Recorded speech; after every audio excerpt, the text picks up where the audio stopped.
The morning sun painted long shadows across the Coronado Naval Amphibious Base as the clock struck 7:30. Inside the SEAL Team 3 armory, a woman knelt beside a weapon that had ended lives from distances most men couldn't comprehend. Autumn Keller's hands moved with surgical precision. 26 components of the Barrett M82, a 150 caliber rifle, lay before her in perfect symmetry. Each piece gleamed under the fluorescent lights. Her fingers, small and deliberate, worked the cleaning cloth along the massive barrel with a rhythm that seemed almost hypnotic.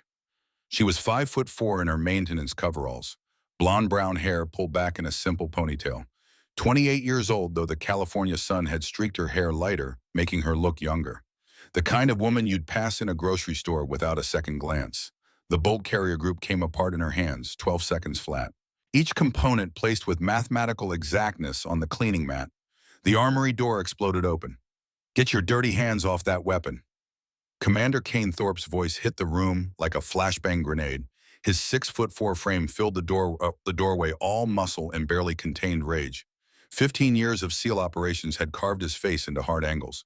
Gray crept through his crew cut at the temples. His eyes, cold and calculating, fixed on the woman kneeling before him like she was an enemy combatant caught red-handed. 50 elite operators stopped their morning weapon maintenance. Tools clattered onto metal tables. The room went silent except for the distant thump of helicopter rotors and ocean waves crashing against the beach beyond the walls. Autumn didn't flinch. Her hands never stopped moving. She completed the reassembly with the same mechanical precision, each piece sliding home with quiet clicks. "Ma'am," Thorpe's hand moved toward his sidearm, "you are not authorized to handle classified sniper systems. This is a restricted area for qualified personnel only." Autumn looked up slowly. Hazel eyes met the furious gaze of the commander, who towered over her like a mountain of tactical gear and authority. Around them, the SEALs formed a loose circle, sensing blood in the water. "Sir," her voice came quiet but steady, "I was assigned to perform scheduled maintenance on all weapon systems in this facility. Work Order 774 Papa Hotel Alpha, issued by Maintenance Control." She held out the clipboard without standing, without breaking eye contact. Thorpe snatched it from her hands. His massive fingers made the Navy forms look like children's toys. He scanned the paperwork, his jaw working like he was chewing steel. "I don't care what some desk jockey in maintenance thinks." He tossed the clipboard onto the nearest weapon rack. It clattered against an M4 carbine. "Nobody touches our gear without direct authorization from me, especially not some civilian contractor who probably can't tell the difference between a safety and a trigger." Laughter rippled through the crowd. Young operators grinned openly. But some of the veterans watched differently, waited.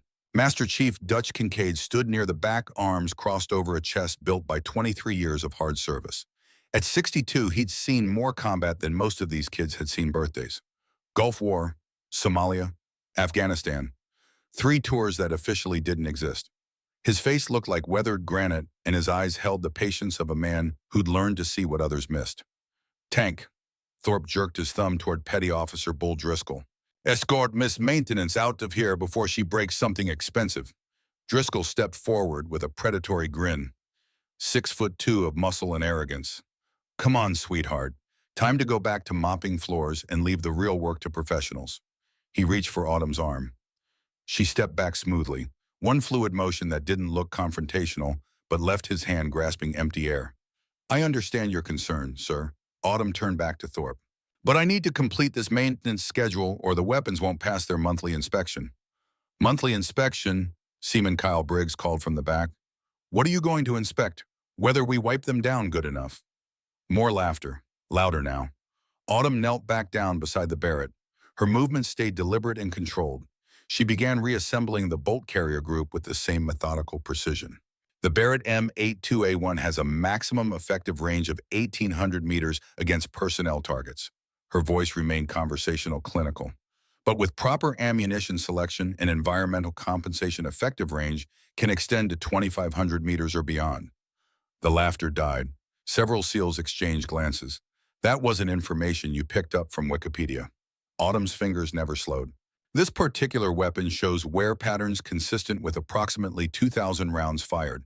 The muzzle brake has been modified for reduced flash signature, and someone has installed a custom trigger group that reduces pull weight to approximately 3.5 pounds. Lieutenant Garrett Locke felt his stomach drop. At 24, he was the youngest officer in the team. He'd personally supervised the last barrel replacement after exactly 2,037 rounds. The trigger modification had been done 3 months ago by their gunsmith, off the books, not in any manual. How do you know that? His voice cut through the murmurs. Autumn finished the reassembly, looked up at him. For just a moment, her carefully maintained composure seemed to slip. Something harder flickered underneath. I read the maintenance logs. It was a lie, and somehow Locke knew it. I've had enough of this nonsense. Thorpe stepped between them. Tank, Briggs, escort Miss Know-It-All out of my armory. Now. But as Driscoll reached for Autumn's arm again, Master Chief Kincaid spoke for the first time. Belay that order. The armory went dead quiet. In the SEAL teams, Master Chiefs were gods. Even commanders thought twice before overriding them. Kincaid had served in every major conflict of the past 2 decades. His reputation for tactical brilliance was matched only by his ability to spot potential in the most unlikely places. With respect, Master Chief, Thorpe chose his words carefully. This is a security issue. Civilian personnel don't have the clearance to handle our weapons. Kincaid nodded slowly, never took his eyes off Autumn. You're absolutely right, Commander, which makes me wonder how she knew about the trigger modification that was done 3 months ago by our gunsmith, or why she can identify round count by looking at wear patterns that most of our own people would miss. He walked closer, studied Autumn like she was a tactical problem waiting to be solved. Autumn stood, her hands moved to the wrist supports she wore, advanced biomechanical stabilizers that looked like simple braces to the casual observer.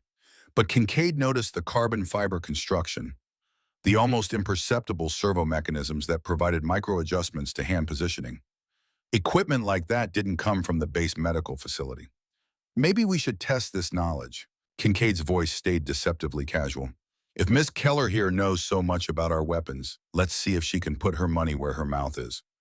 Thorpe's face flushed red. He didn't like being challenged in front of his team, but he also couldn't directly contradict the Master Chief without causing a bigger scene. What did you have in mind? Kincaid walked to a locked cabinet, withdrew an M4A1 one carbine. Simple weapons knowledge test. Standard SEAL qualification. Field strip clean and reassemble. Blindfolded. Excited murmurs ran through the crowd. Even for experienced operators, performing a complete weapons breakdown without sight was challenging. For a civilian maintenance worker, it should be impossible. Autumn looked from Kincaid to Thorpe and back again. Sir, I'm not sure that's necessary. I was just trying to do my job. Scared? Briggs called out. Don't worry, honey. We won't laugh too hard when you fail. Something flickered across Autumn's face. Not fear. Something else. Something that made Locke take an involuntary step backward. For just an instant, the maintenance worker facade dropped, revealing someone else entirely. Someone dangerous. Fine. Autumn's voice came out quiet. But let's make it interesting. Thorpe grinned triumphantly. Oh, this should be good. What do you have in mind? If I complete the test, you let me finish my work without interference. If I fail, I'll request reassignment and never set foot in your armory again. Deal. Thorpe said it immediately, clearly believing he was about to humiliate the uppity maintenance worker in front of his entire team. Kincaid handed Autumn the M4 along with a cleaning kit and a blindfold. Standard rules apply. Complete disassembly inspection, cleaning and reassembly. You have 15 minutes. Autumn accepted the blindfold, didn't put it on immediately. Instead, she looked around the circle of SEALs, her gaze lingering on each face as if memorizing them. When her eyes met Thorpe's, there was something in them that made the big commander shift uncomfortably. 15 minutes seems excessive. She secured the blindfold over her eyes. Let's make it 5. The armory erupted in laughter and catcalls, but Autumn had already begun. Her hands moved across the M4 with fluid precision, finding and activating the takedown pins as if she could see through the blindfold. The upper and lower receivers separated with practiced efficiency. Locke found himself checking his watch. Bolt carrier group removed and separated. Charging handle extracted. Buffer and buffer spring from the stock. Each piece was cleaned with methodical precision and placed in exact positions on the cleaning mat. 3 minutes and 37 seconds. The laughter had died away completely. Even Thorpe stared as Autumn began reassembly, her movements flowing like water. No fumbling, no hesitation, no second guessing. Each component slotted into place with mechanical precision. 4 minutes and 18 seconds total. Autumn removed the blindfold, set the completed M4 on the cleaning mat. Function check. Kincaid picked up the weapon, performed a complete operational check. Trigger response, safety functionality, bolt operation. Everything was perfect. More than perfect, actually. The weapon was cleaner than it had been in months. Holy God, someone whispered from the back. Autumn began collecting her cleaning supplies, her movements once again those of a simple maintenance worker. But something had changed in the room's dynamic. The SEALs no longer looked at her with amusement or condescension. There was uncertainty now, and in some cases a growing respect. Where did you learn to do that? Locke's voice cut through the stunned silence. Autumn paused, her back still turned to the group. I read the manual. Another lie, and everyone in the room knew it. Thorpe stepped forward, his face flushed with embarrassment and anger. Being shown up by a civilian contractor in front of his entire team was not something his ego could handle gracefully. Neat trick, but knowing how to take apart a rifle doesn't make you a warrior. I never claimed to be a warrior. Autumn turned to face him.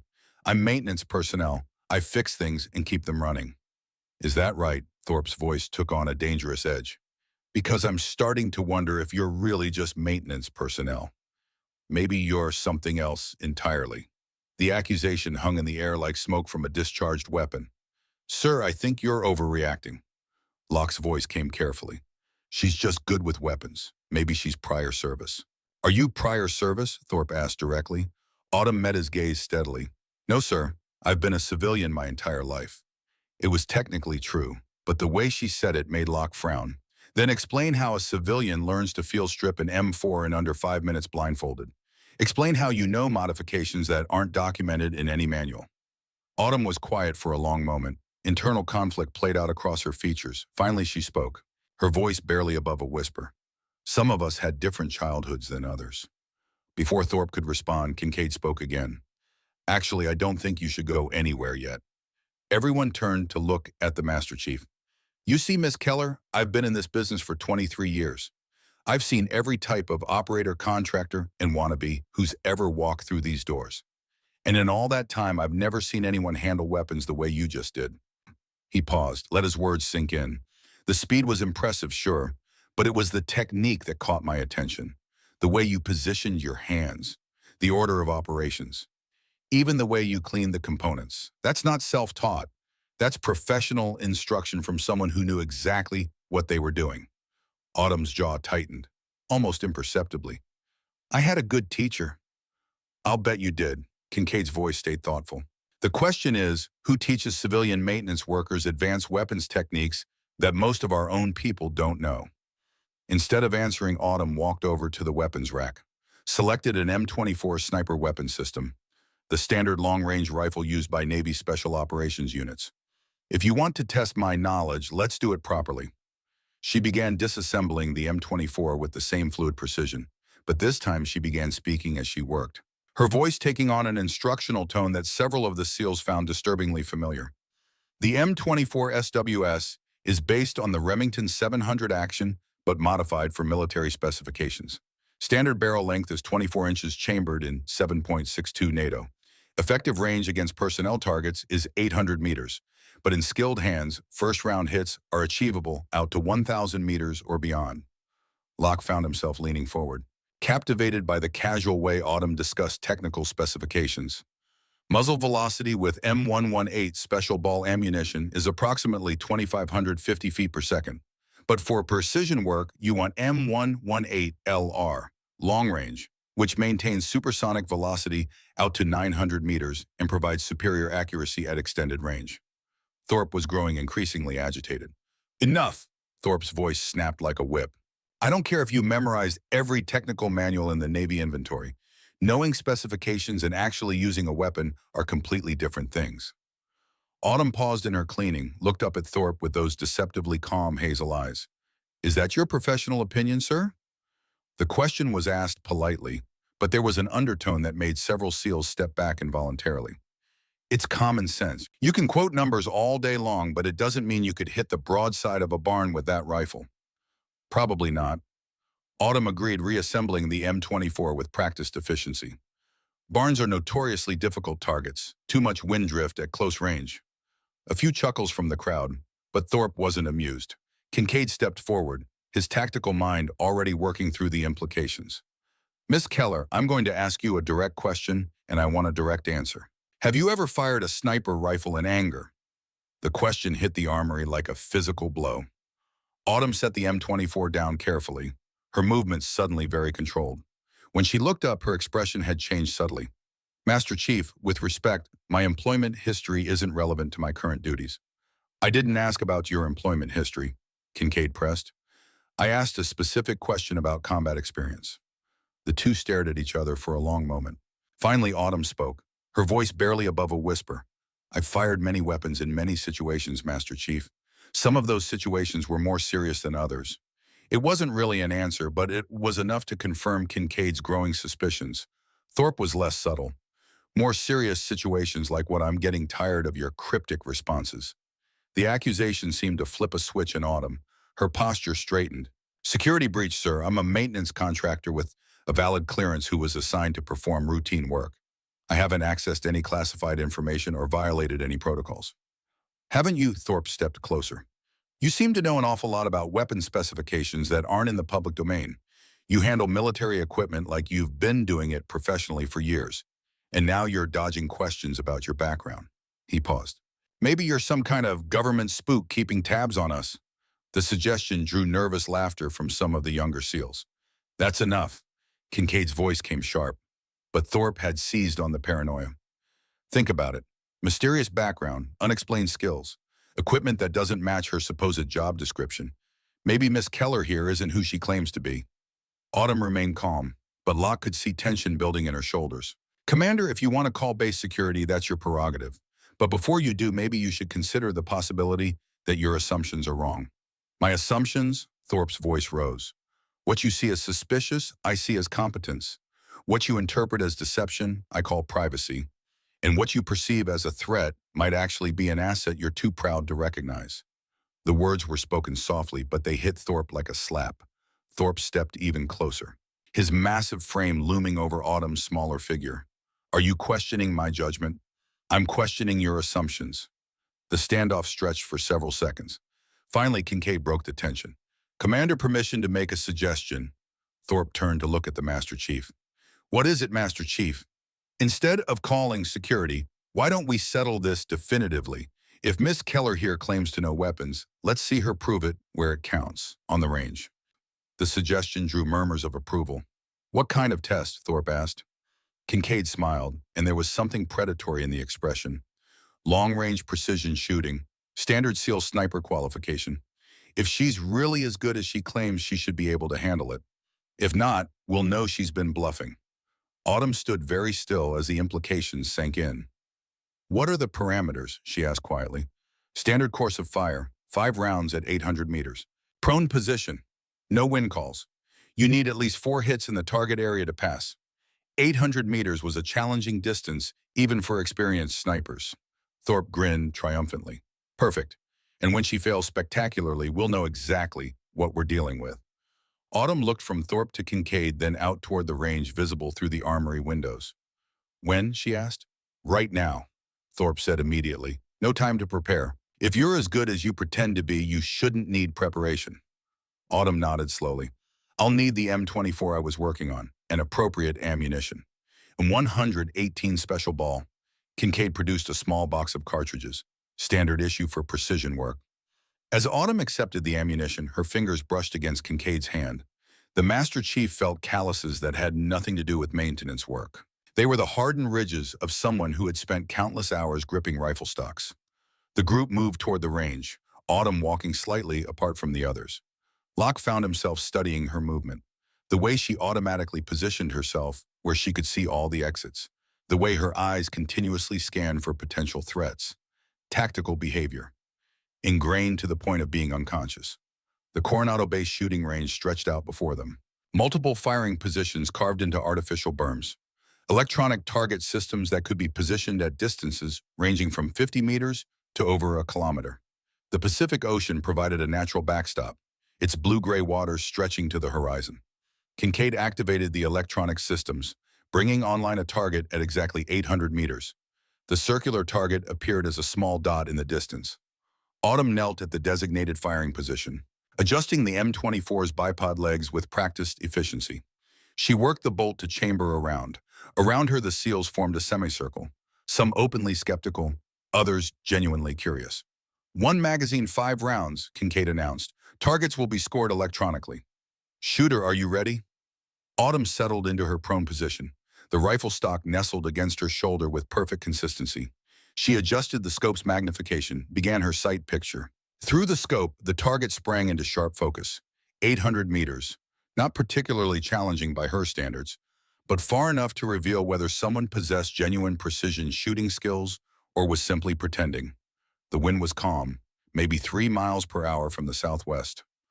Autumn's breathing slowed, becoming deep and rhythmic. Her heart rate decreased as she entered the meditative state that all precision shooters learn to access. The world narrowed to the small circle of her scope. The first shot broke with perfect surprise. Through the scope, Autumn saw the impact. A clean hit in the 9 ring. Hit, Kincaid called out. 9.2? Murmurs ran through the crowd. It was a good shot, better than many of the SEALs could achieve under pressure. But one shot could be luck. Autumn cycled the bolt smoothly. Her position remained rock steady. The second shot followed within 30 seconds. Hit, 9.7. Now the murmurs were taking on a different tone. 2 consecutive hits at 800 meters suggested skill rather than fortune. The third shot came after a longer pause as Autumn waited for a subtle wind shift to settle. When the rifle fired, the electronic target system registered the impact immediately. Hit, 10.0, perfect center. Thorpe stepped up to the electronic display, staring at the readout as if he couldn't believe what he was seeing. This has to be a malfunction. System's working fine, sir, the range technician replied. That's a perfect shot at 800 meters. Autumn chambered her 4th round, her breathing still controlled and rhythmic. The 4th shot was another perfect 10, the bullet striking within millimeters of the 3rd shot's impact point. 2 perfect 10s, Kincaid announced, his voice betraying genuine admiration. 1 shot remaining.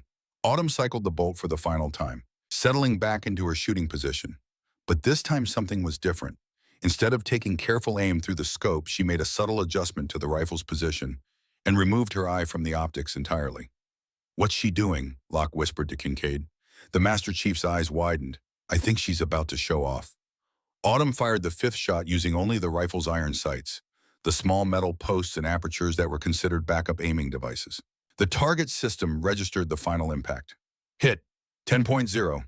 The range fell absolutely silent except for the sound of waves against the distant shore. Autumn had just fired a perfect qualification score, using iron sights for her final shot. She safed the rifle and stood slowly, her expression giving nothing away. But Locke noticed something that made his blood run cold. Autumn's hands were completely steady, no adrenaline tremor, no excitement. For her, shooting a perfect score at 800 meters appeared to be routine. Holy God, Briggs breathed. Thorpe stared at the display. His face had gone pale. Impossible. Nobody shoots like that. Not without years of professional training. Autumn was already cleaning the rifle. Is the test concluded, sir? Kincaid stepped forward. Miss Keller, I've been in this business for 23 years. I've seen the best shooters in the world. Olympic competitors, SEAL snipers, Marine Corps legends. What you just did, that's not civilian marksmanship. That's professional level precision shooting. Autumn continued cleaning the M24. I had good instruction. From who? Kincaid presses. Where does someone learn to shoot like that? For a moment, Autumn's composure seemed to waver. Her hands paused. Something flickered across her face. Pain, perhaps, or loss. Then the moment passed. That's not something I can discuss. The answer hung in the air. Not, I don't want to discuss it, but I can't discuss it. The phrasing suggested classification levels that civilian maintenance workers didn't typically encounter. Thorpe stepped forward. Ma'am, I'm going to ask you directly. Are you currently or have you ever been employed by any branch of the United States military or intelligence services? Autumn looked up from the rifle, meeting Thorpe's gaze steadily. No, sir, I have never been employed by any branch of the military. Again, the carefully precise wording. If you're not military and you're not intelligence, then what the hell are you? Thorpe's voice cracked slightly. Autumn stood slowly, slinging the rifle and facing the assembled SEALs. I'm exactly what my employment records say I am. A maintenance contractor trying to do her job. Maintenance contractors don't shoot like that, Thorpe replied flatly. People with your skills don't just appear out of nowhere to clean weapons in a SEAL compound. Don't they? Autumn asked quietly.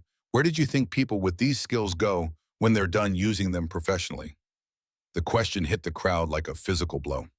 Several SEALs exchanged glances. If she possessed the shooting skills they had just witnessed, and if those skills were developed through professional use, then her presence at the base wasn't coincidence. It was refuge. Kincaid was the first to verbalize what they were all thinking. "You're retired." Autumn didn't confirm or deny the statement, but her silence was answer enough. She began collecting her cleaning equipment, but the facade no longer worked. Everyone in the room had seen behind the mask. "From what," Thorpe pressed, "what organization produces shooters who can do what you just did?" Autumn paused in her packing.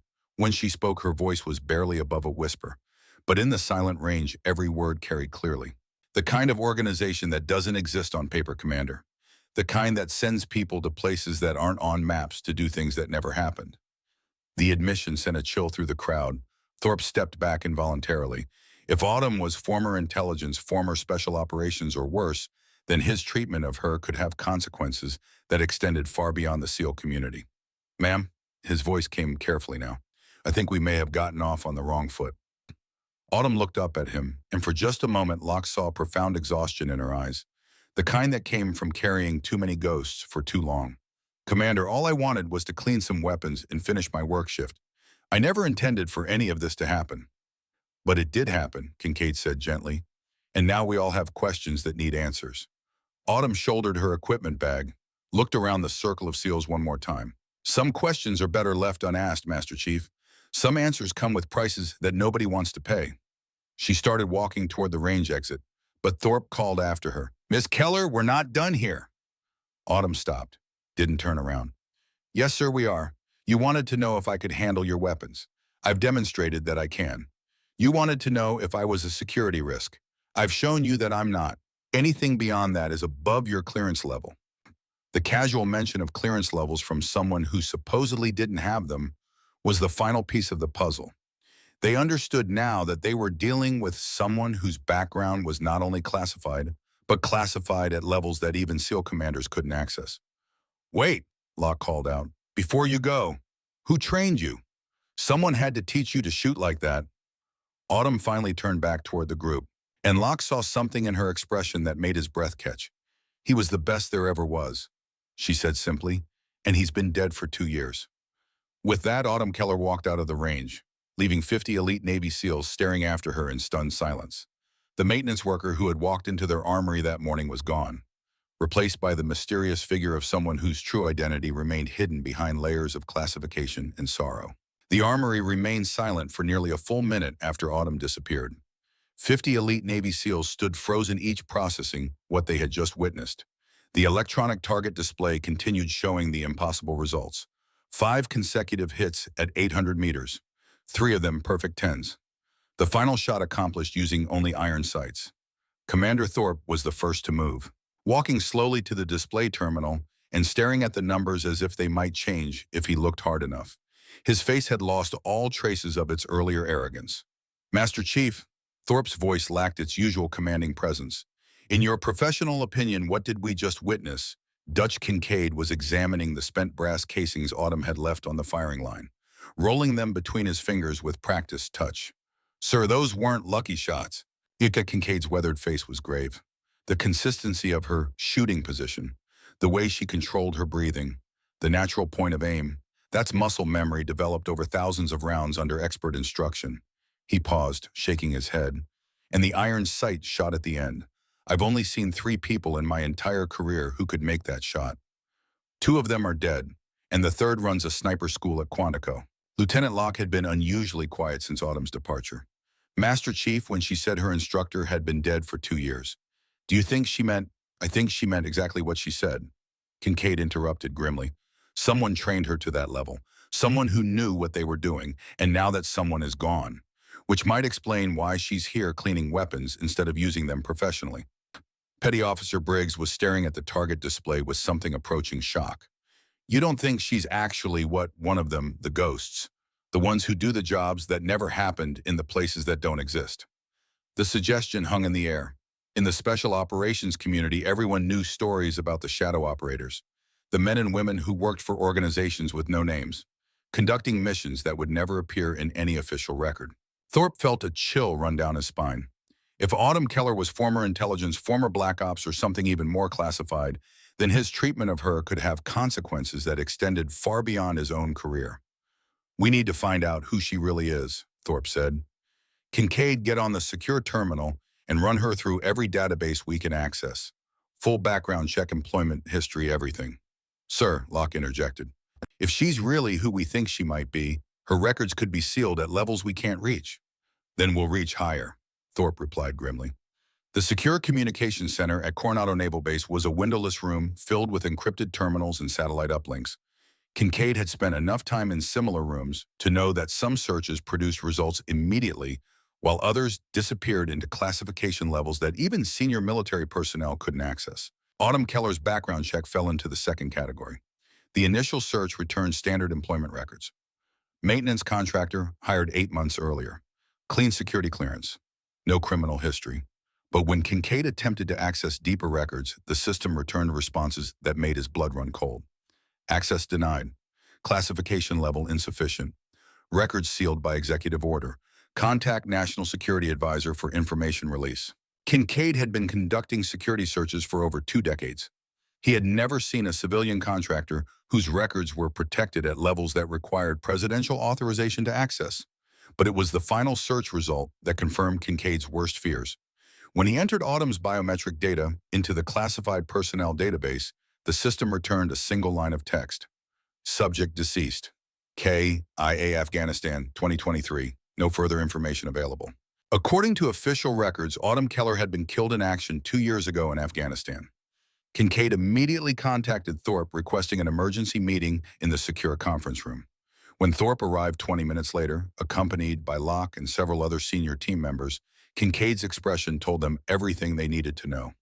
"We have a problem," Kincaid said without preamble. "A very big problem." He activated the secured display terminal and showed them the search results. The room fell silent.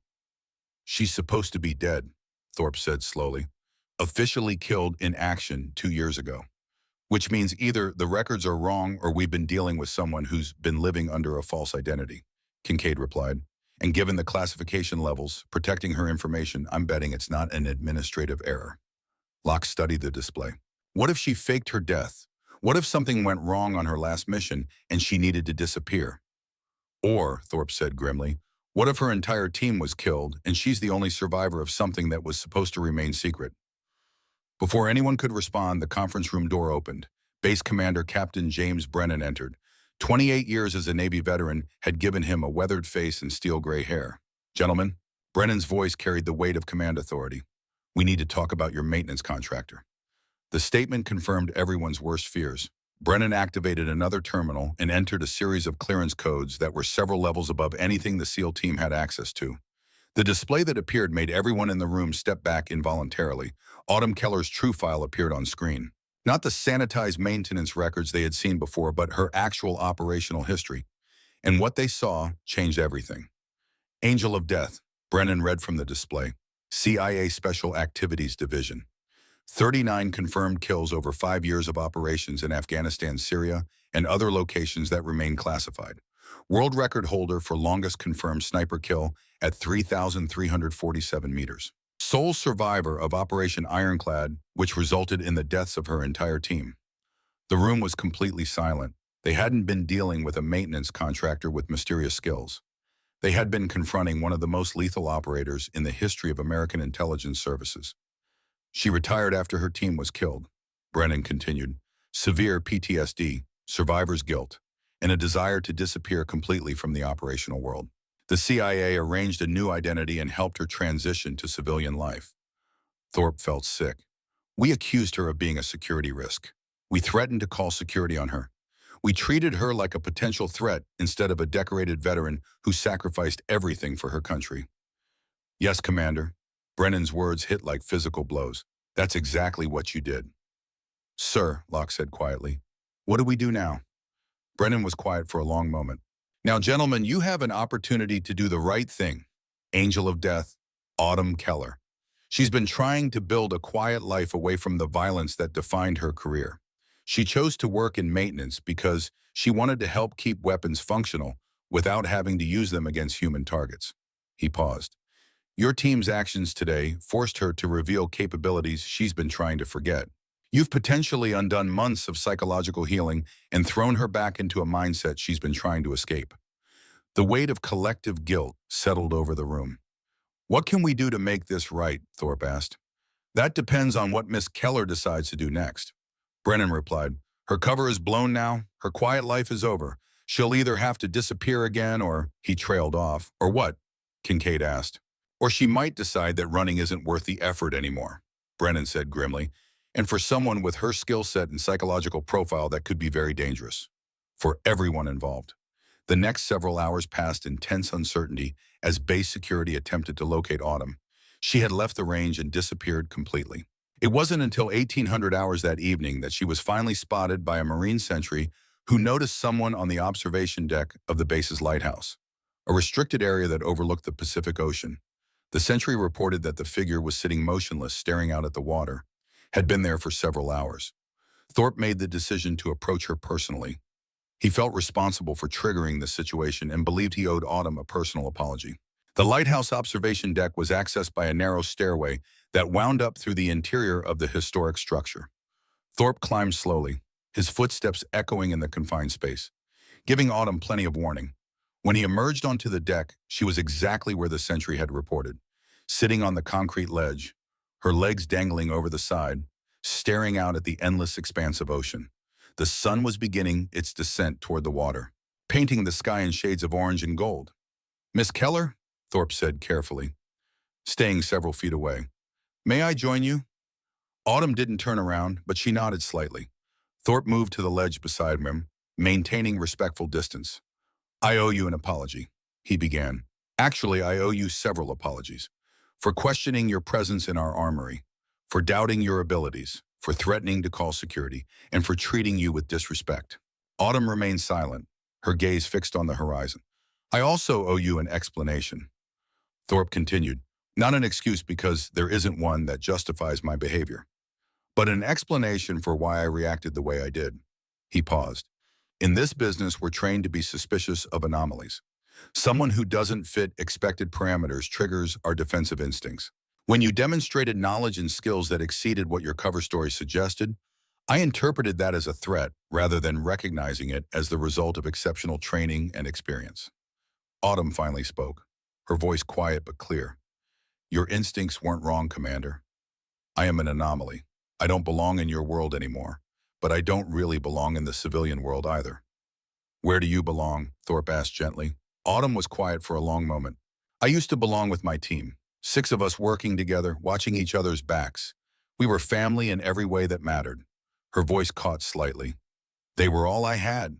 Autumn continued, and when they died, I lost more than just my colleagues. I lost my purpose, my identity, my reason for existing. The person I used to be died with them in that ambush. Thorpe felt a chill. Autumn wasn't just dealing with survivor's guilt. She was dealing with the complete dissolution of everything that had defined her identity. But you survived, Thorpe said carefully, and survival has to count for something. Does it? Autumn asked, finally turning to look at him. I've spent 2 years trying to convince myself that surviving was worthwhile, that building a quiet life, helping maintain weapons instead of using them, was some kind of meaningful existence. She gestured toward the base below.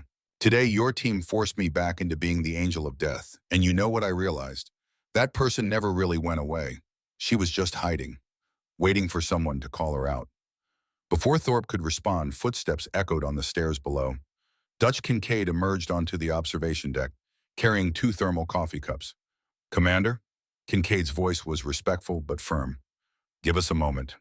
Thorpe looked from Kincaid to Autumn and back, recognizing that the Master Chief had something important to discuss. He nodded and headed toward the stairs. Kincaid waited until Thorpe's footsteps faded.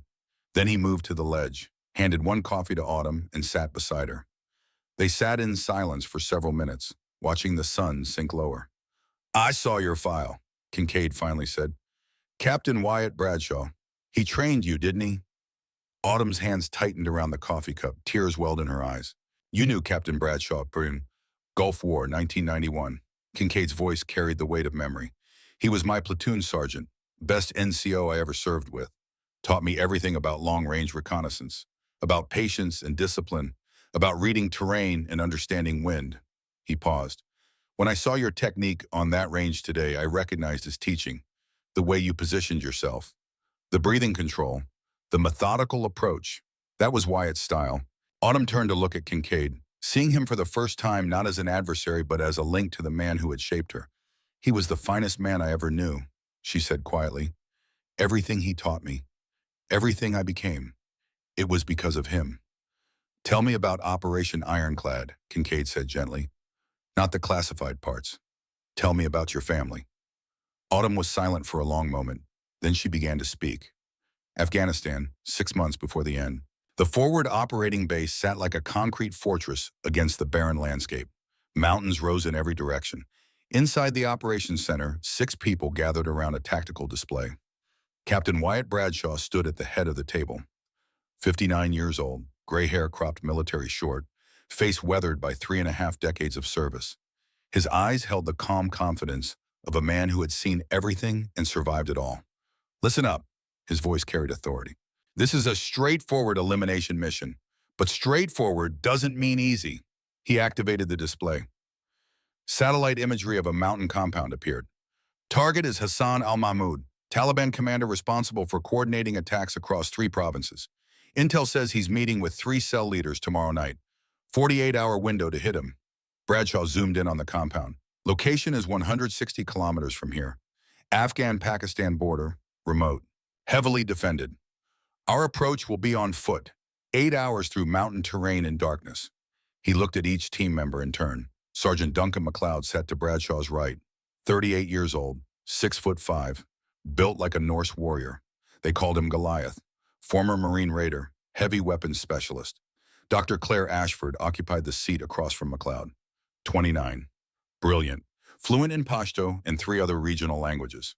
Combat medic and communications specialist. Specialist Cole Mercer leaned against the wall. 33. Lean and quiet. Ghost was his call sign. Infiltration expert. Corporal Tyler Flynn sat hunched over a laptop. 24 years old. The rookie of the group. Tech specialist and explosive ordnance disposal. And Autumn Keller, 26 years old, lead sniper. Already 8 confirmed kills in her career with the CIA Special Activities Division. She sat quiet and focused. Bradshaw's eyes lingered on her for a moment, pride and concern mixing in his expression. Angel will take overwatch position. He pointed to a ridgeline on the display. Here, 3.2 kilometers from the compound. Longest shot she's ever attempted. He looked at Autumn directly. Environmental factors are going to be challenging. Altitude 2,100 meters. Temperature will be -5 Celsius. Wind variable between 8 and 15 miles per hour. You'll need to account for all of it. Autumn nodded, her face showing only focus. The shot is 3,347 meters. Bradshaw continued. 2.08 miles. No one in special activities has ever attempted a shot at that distance. World record is 3,100 meters. Canadian sniper, Afghanistan, 2017. He paused. I'm not asking you to break records, Angel. I'm asking if you can make the shot if needed. I can make it. Autumn's voice came steady. MacLeod grinned. Angel here can shoot the wings off a fly at 2 miles. This'll be easy. Nothing about this is easy. Bradshaw's voice carried warning. Intel on this target has been solid, but we're going deep into hostile territory. Exfil will be the vulnerable point. Helos will be 20 minutes out once we call. We need to be ready to defend that landing zone. He looked at each of them again. We go in ghosts, we come out shadows. Angel makes her shot if the opportunity presents. We eliminate the target. We get everyone home safe. Questions? Ghost spoke for the first time. What if the shot doesn't present? What if al-Mahmoud doesn't show himself? Then we abort and try again another day, Bradshaw said firmly. We don't take unnecessary risks. This team is more valuable than any single target. Bradshaw's eyes found Autumn again. Angel, you'll be alone on that ridgeline. No backup, no support. If you get compromised, you're 3 clicks from friendly forces with mountains between. You sure you're comfortable with that? Autumn met his gaze without hesitation. I'll be fine, Captain. Bradshaw nodded slowly. Then his expression softened slightly.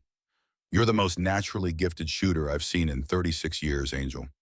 But shooting is 10% of this job. The 90% is bringing everyone home. He looked at the whole team. That's the mission. Not just eliminating al-Mahmoud, bringing everyone home. We watch each other's backs. We trust the training. We stay calm under pressure. and we all walk out of there together.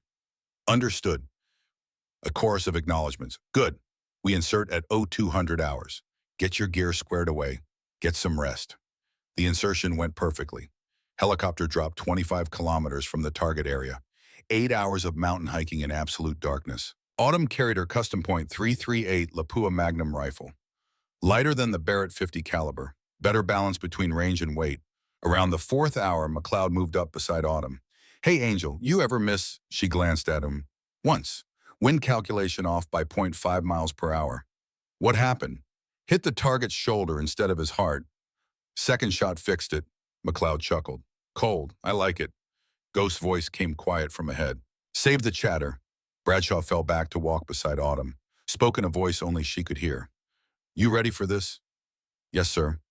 Remember what I taught you. The shot is just mechanics, environmental factors, math and physics. Don't overthink it.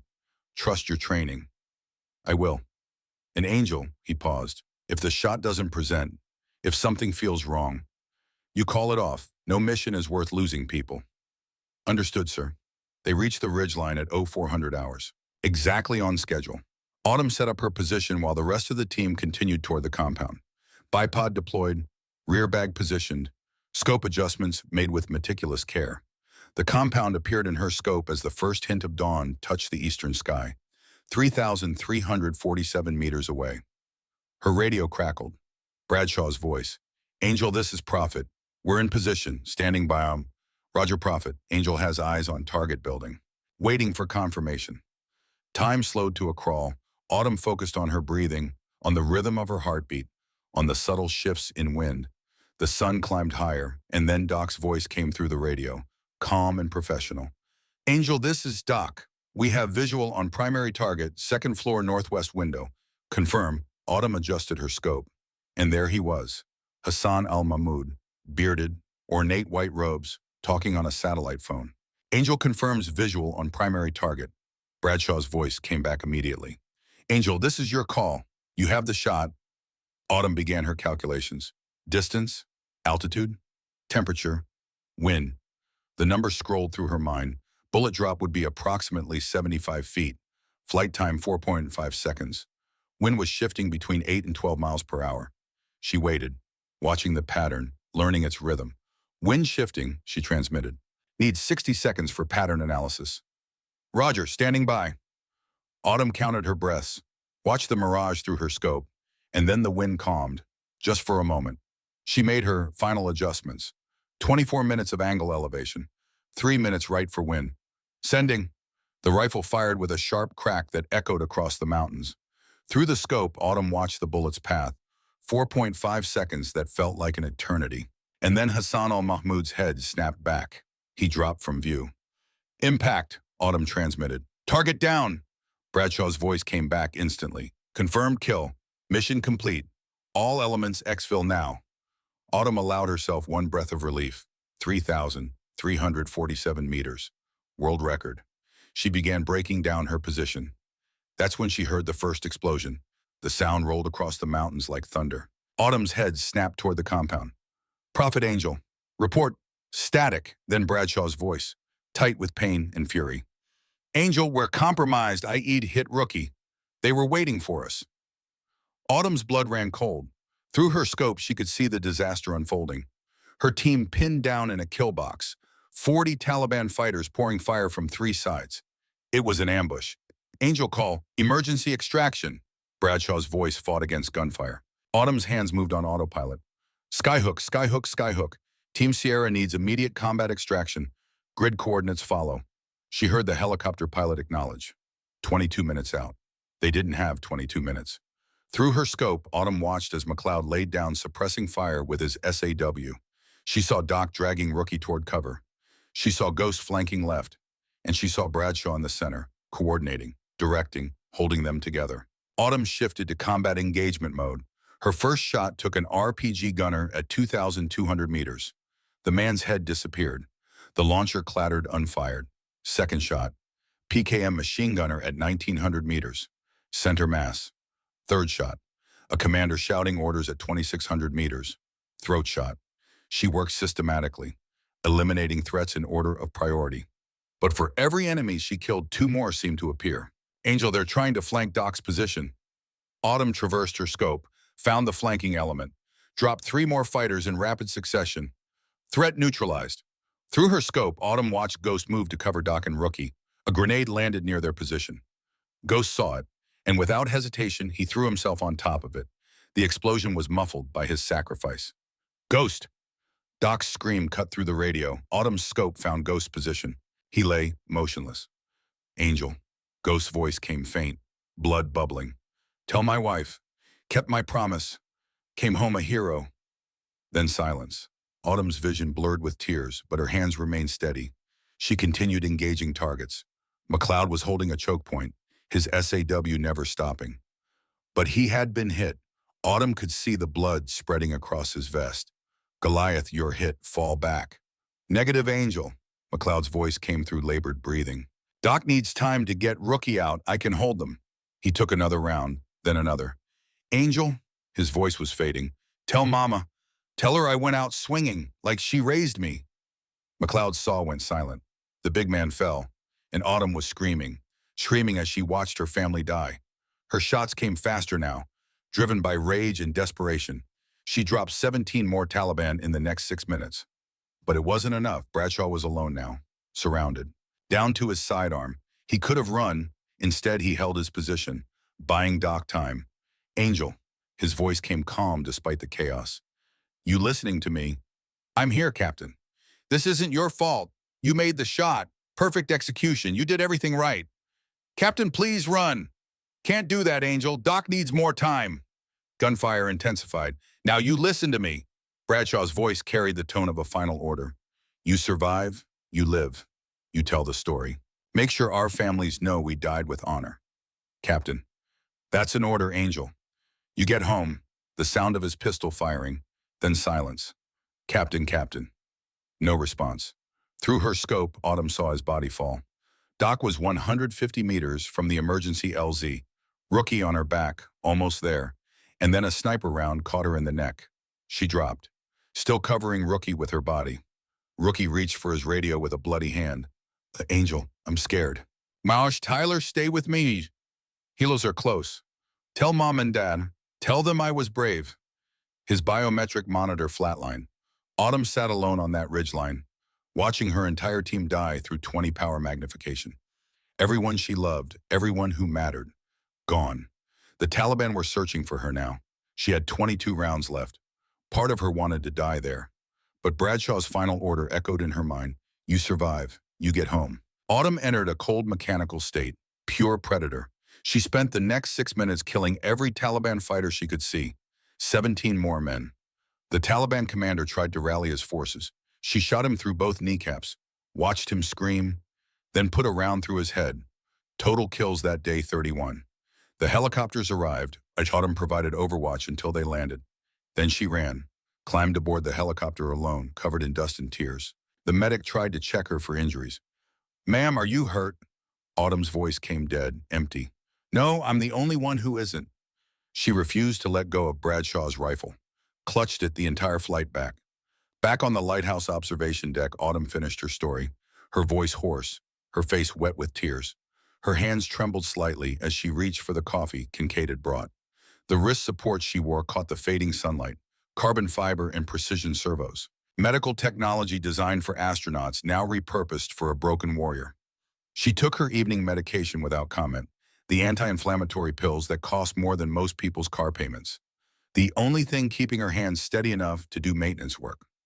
To hold the weapons without the pain of old injuries flaring. Remnants of 2 years spent trying to heal what Afghanistan had broken. Kincaid sat beside her in silence, his own eyes glistening. He'd noticed the equipment when she'd first demonstrated her skills.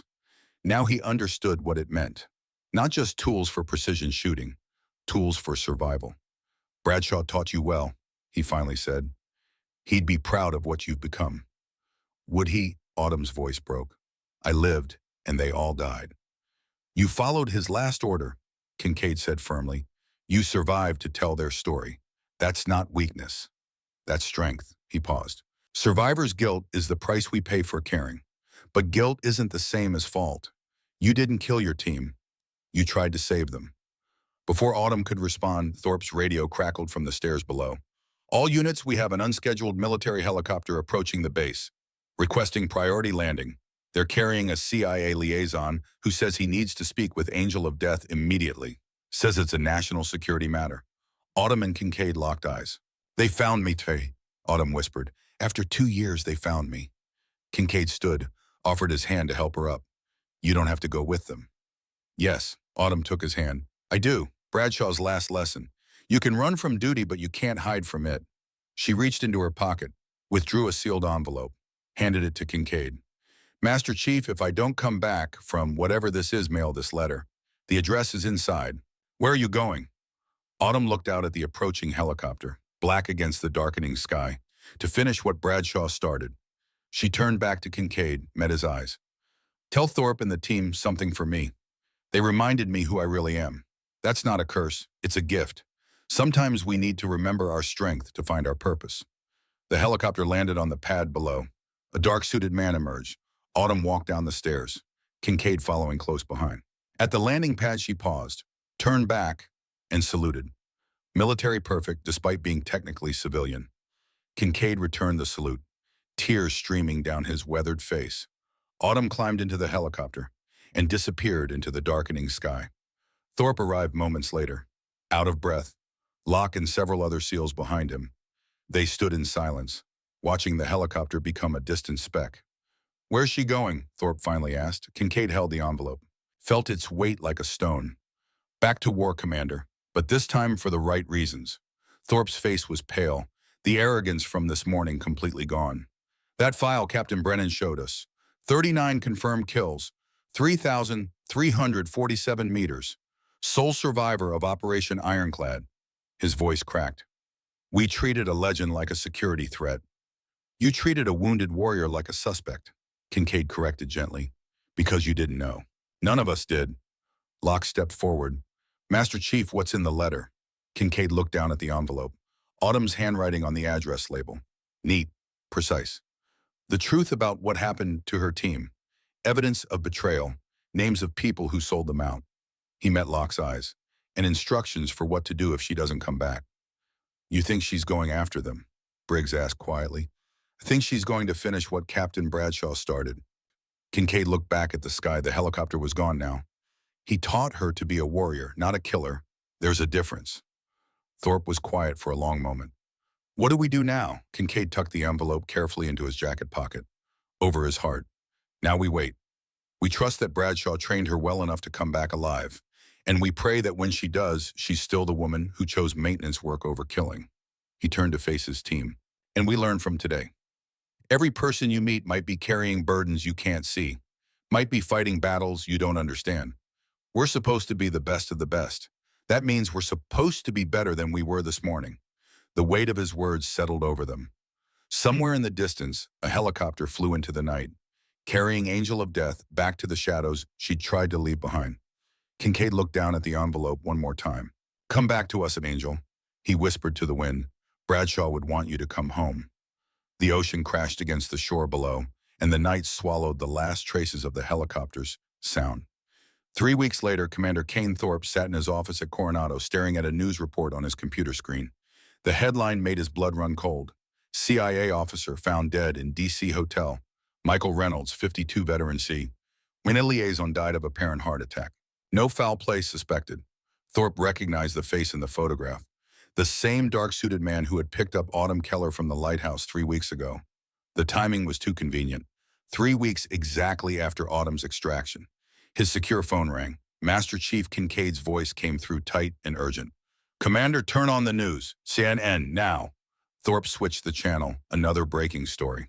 Former CIA Deputy Director Richard Vance found dead at Virginia State. Apparent suicide, note left at scene.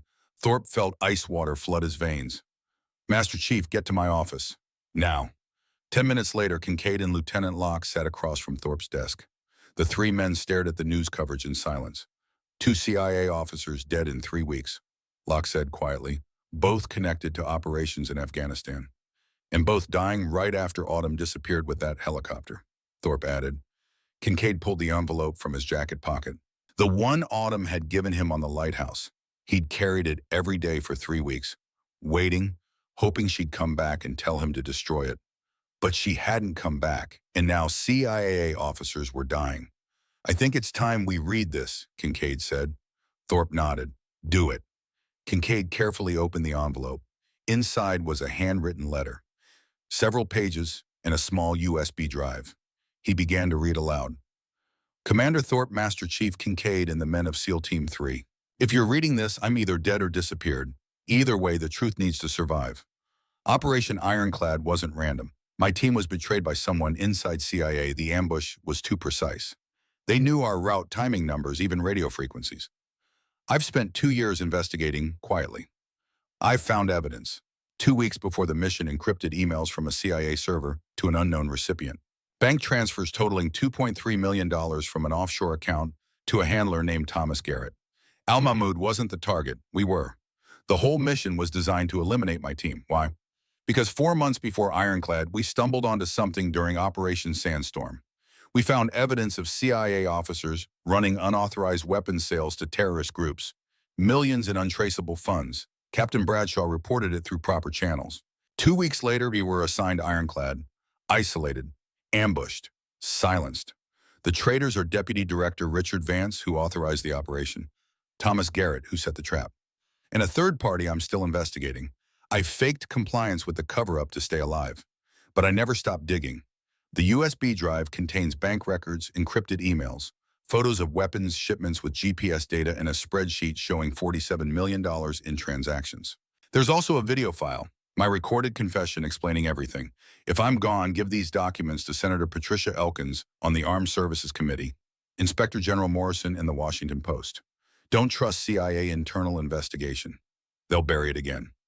Tell my team's families the truth. They died heroes exposing corruption, not in a meaningless crash. One more thing. If the CIA comes looking for me and I haven't returned, it means I'm hunting the people who killed my family. Bradshaw taught me to be a warrior, not a killer. But he also taught me that some evils can't be defeated by following the rules. I hope I come back. I hope I find peace instead of vengeance. But if I don't know that I made my choice with clear eyes, some debts can only be paid in blood. Autumn, Angel, Keller. The 3 men sat in stunned silence. "She's not coming back," Locke said quietly. "She's out there hunting them." Thorpe looked at the news coverage again. Vance dead. Reynolds dead. "She's not hunting them," he said grimly. "She's already killing them." Kincaid plugged the USB drive into Thorpe's computer. The files Autumn had described appeared on screen. Bank records, encrypted emails, weapons shipment photos, and a video file labeled Testament. Kincaid clicked it. Autumn's face appeared on screen. She looked different, harder. This had been recorded recently, maybe days before the CIA came for her. "My name is Autumn Keller." Her voice came steady from the speakers. "Call sign Angel of Death, CIA Special Activities Division. This is my testimony." For the next 20 minutes, she laid out the entire conspiracy. Names, dates, evidence. The camera never wavered from her face as she described finding the weapons deals. Bradshaw's report. The betrayal, the ambush, watching her team die. "I'm recording this because I don't know if I'll survive what comes next," she said near the end. "The CIA is coming for me. They want me back in the field. They say there's a national security matter that requires my skills." She paused. Something flickered across her face. "But I think they're cleaning up loose ends. I think someone knows I've been investigating, and I think they're going to try to silence me the same way they silenced my team." Another pause. "If you're watching this, it means I didn't make it back. It means the people who killed Captain Bradshaw, Sergeant McLeod, Dr. Ashford, Specialist Mercer, and Corporal Flynn got away with it." Her eyes hardened. "Or it means I'm out there making sure they don't." The video ended. The 3 men sat in silence. Finally, Thorpe spoke. "We need to decide what to do with this. If we release it, we expose one of the biggest corruption scandals in CIA history. But we also might paint a target on our backs. We also might save Autumn's life," Locke countered. "If this goes public, the people hunting her lose their leverage. They can't silence her without confirming everything she's alleged." Kincaid was quiet for a long moment. Then he made his decision. "We release it, all of it, today, because that's what Autumn asked us to do, and because it's the right thing to do." He looked at Thorpe. "And because Bradshaw would have wanted his team's deaths to mean something." Thorpe nodded slowly. Agreed. I'll contact Senator Elkins. You reach out to the Inspector General. Locke, get this to the Washington Post. Sir. Locke hesitated. What about Autumn? Do we try to find her? No, Kincaid said firmly. We trust that Bradshaw trained her well enough to survive. We trust that she'll come home when she's ready. And we make sure that when she does, there's something worth coming home to. The story broke 48 hours later. CIA corruption, scandal exposed. Whistleblower alleges betrayal. Led to deaths of elite operatives. The evidence was irrefutable. Bank records, encrypted communications, Autumn's video testimony. Within days, the scandal had consumed Washington. Richard Vance's suicide was re-examined, ruled a murder staged to look self-inflicted. Traces of a rare cardiac toxin found in Michael Reynolds' system. Not a heart attack. Assassination. And Thomas Garrett, the third conspirator, was found dead in a Karachi hotel room. Pakistani intelligence had arrested him on charges of espionage. He died in custody, officially from a heart attack. Unofficially, sources said he'd been beaten severely before his death. Someone had wanted information from him before he died. The news didn't say who, but Thorpe, Kincaid, and Locke knew. Angel of Death had gotten her justice. 6 weeks after the scandal broke on a quiet Tuesday morning, Autumn Keller walked through the gates of Coronado Naval Base. She looked different, thinner, harder, but alive. She went straight to the armory, found it empty except for Master Chief Kincaid, who had been waiting there every morning for 6 weeks. Master Chief, her voice was hoarse, tired. Welcome home, Angel. Kincaid stood, crossed the room, and did something he'd never done in 23 years of service. He hugged her. Autumn broke down, sobbing into his shoulder, the weight of 2 years of grief and 6 weeks of hunting finally crashing down on her. It's over, Kincaid said quietly. Vance is dead. Garrett is dead. Reynolds is dead. The conspiracy is exposed. Your team's families know the truth. Bradshaw's name has been cleared. Autumn pulled back, wiped her eyes. I killed them, she said simply. Vance, Garrett, I made them pay for what they did. I know. Are you going to turn me in? Kincaid was quiet for a moment. Turn you in for what? Exposing a conspiracy for bringing evidence to the proper authorities. You're a whistleblower, Angel, a hero. Whatever happened to Vance and Garrett, well, that's between them and their enemies. He smiled slightly. And you were here the whole time, working maintenance. I have the timesheets to prove it. Autumn almost laughed. Almost. What now? She asked. Now you have a choice. Kincaid said, the CIA wants you back. They've offered full reinstatement. Clean slate. They need operators with your skills. Autumn's face hardened. No, I'm done with them. I thought you might say that. Kincaid nodded, which is why Captain Brennan has authorized a different offer. He handed her a folder. Autumn opened it, read the contents. Her eyes widened. SEAL sniper instructor, civilian contractor position. Teaching the next generation, Kincaid confirmed. Passing on what Bradshaw taught you.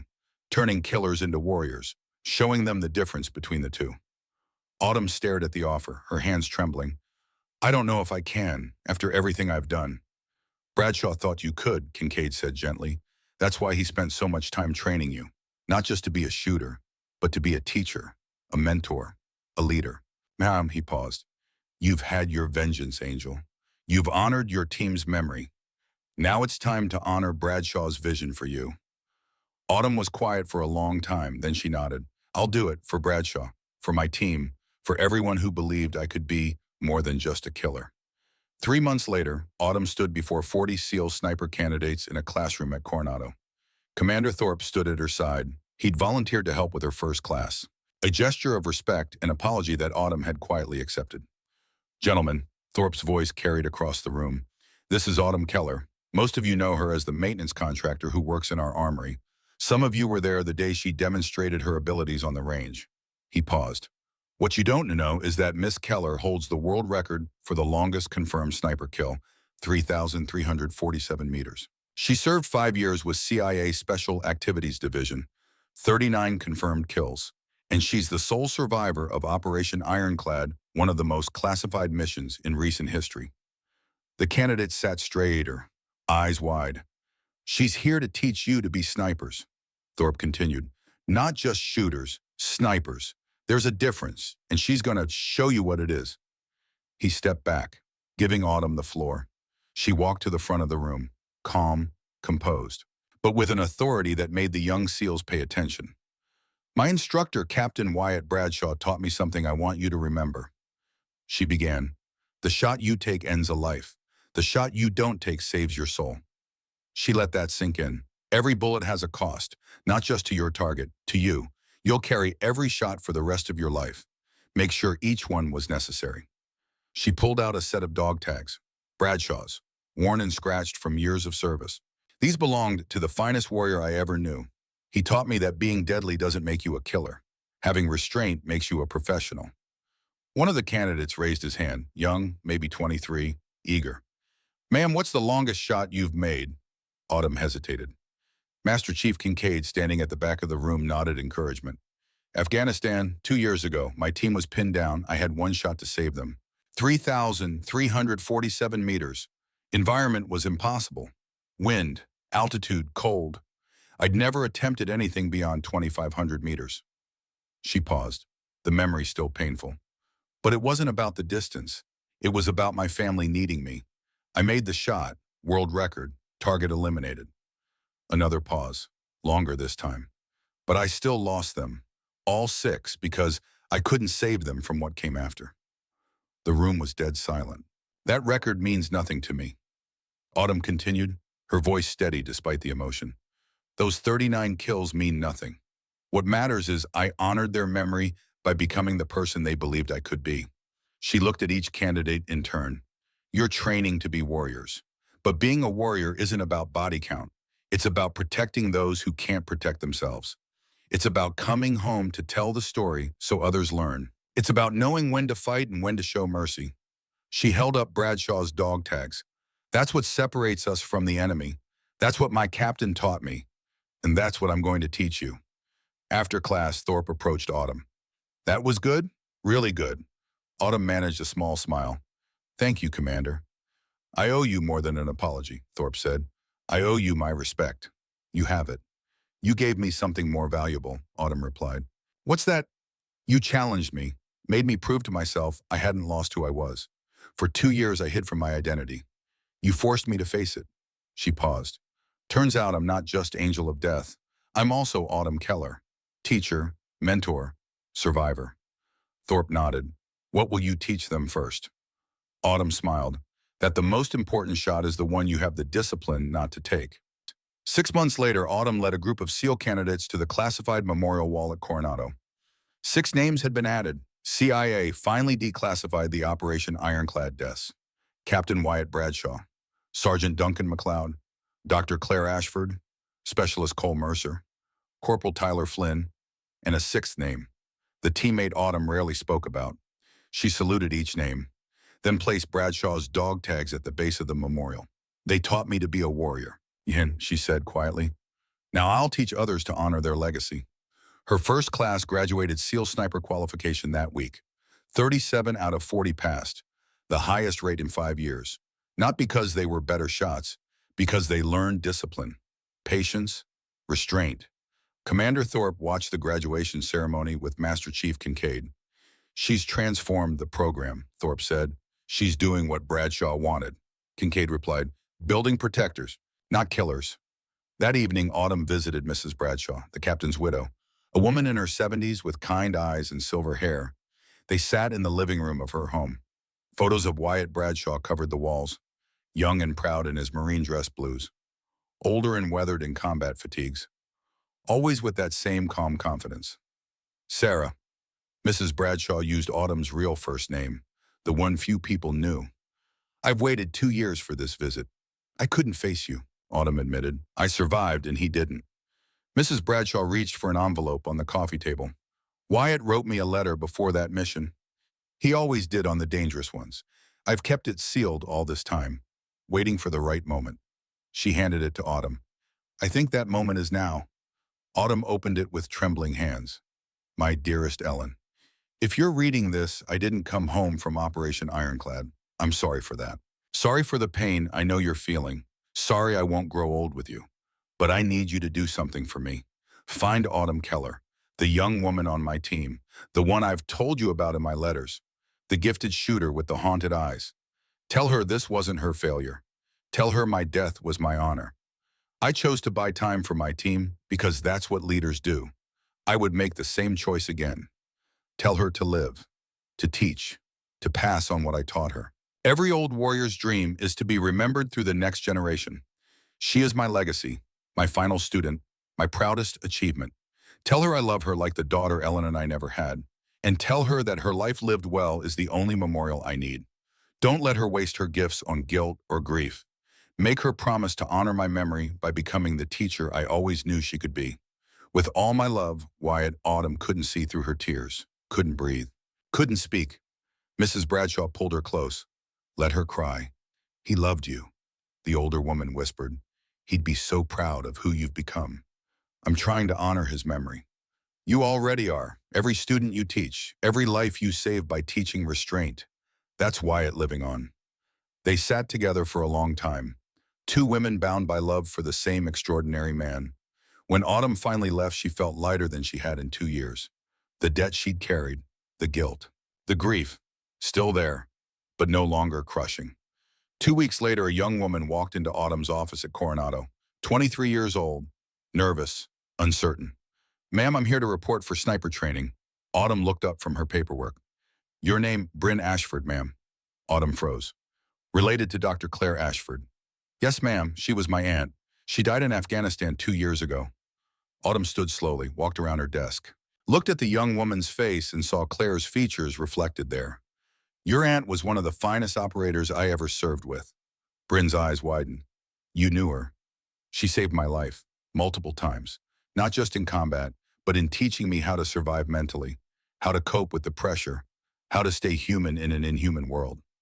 Autumn walked to the memorial wall display in her office, a photograph of the 6 team members, all smiling, all alive, taken 6 months before Ironclad. She pointed to Claire. Your aunt died a hero, saving someone she loved. There's no higher honor. Bryn's eyes filled with tears. They never told us how she really died, just that there was a helicopter crash. That was a lie to protect classified operations, Autumn said gently. The truth came out 6 months ago. Your aunt died in combat, giving her life so others could live. She was brave, brilliant, and beloved. She turned to face Bryn. I can teach you to shoot, but the most important thing your aunt taught me wasn't about weapons. It was about being strong without being hard, being deadly without being cruel, being a warrior without seeking conflict. Autumn picked up one of Claire's medical insignia patches. She'd kept it for 2 years. Your aunt gave me this before our last mission, told me to keep it for good luck. She held it out to Bryn. I think she'd want you to have it now. Bryn accepted it with shaking hands. Will you teach me, ma'am? Teach me what my aunt would have wanted me to know? Autumn smiled, a real smile, the first in a long time. I'll teach you what Captain Bradshaw taught your aunt, what your aunt taught me, what Master Chief Kincaid taught all of us. She handed Bryn a rifle. How to be the kind of warrior who values peace more than war. 6 months later, Autumn stood on the Coronado Range, teaching Bryn Ashford the fundamentals of long-range precision shooting. Master Chief Kincaid watched from a distance, smiling. Commander Thorpe approached, stood beside the old warrior. She found her purpose, Thorpe observed. She found more than that. Kincaid replied, she found peace, the kind Bradshaw always wanted for her. On the range, Autumn was showing Bryn how to read wind, how to calculate elevation, how to breathe, how to become one with the weapon. The same lessons Bradshaw had taught her, the same lessons she would teach countless others. Autumn's voice carried on the ocean breeze. Remember, the shot you take ends a life. The shot you don't take saves your soul. Captain Bradshaw used to say that every warrior's journey ends in peace. The question is whether you find it through wisdom or exhaustion. She looked out at the Pacific Ocean, the endless blue where she'd once sat contemplating ending her pain. I found mine through teaching, through honoring those who fell, through becoming the person they believed I could be. Bryn fired her first shot, a clean hit at 600 meters. Autumn smiled, pride and hope mixing in her expression. Good, very good. Your aunt would be proud.